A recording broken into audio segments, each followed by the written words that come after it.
बातमी मुंबईकरांसाठी आहे। मुंबईला पाणी पुरवठा करणारा 7ही जलाशयांपैकी एक अत्यंत महत्त्वाचा भातसा धरण प्रकल्प काल अत्यंत चांगल्या पद्धतीने भरला आहे।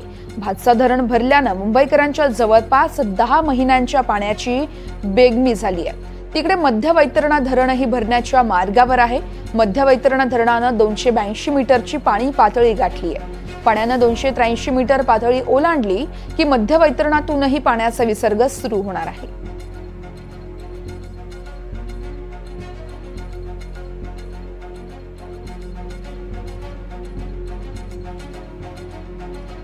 मुंबईला पाणी पुरवठा करणारे भातसा धरण हे भरल्याने मुंबईकरांच्या पाण्याचा पुढच्या 10 महिन्याचा प्रश्न हा सुटला आहे।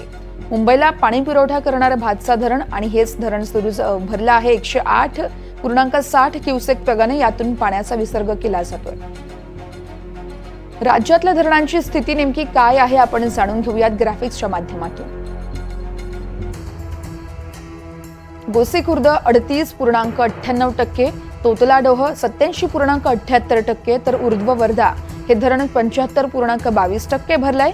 जायकवाडी धरण 9.91%, भंडारदरा धरण हे 94.55%, मुळा धरण 60.9% भरलंय। गंगापूर 69.15%, राधानगरी 98.92%, नीरा देवघर 93.82%, पवना धरण हे 81.36% भरलंय, तर भाटघर धरण हे 100% भरलंय आणि खडकवासला 85%।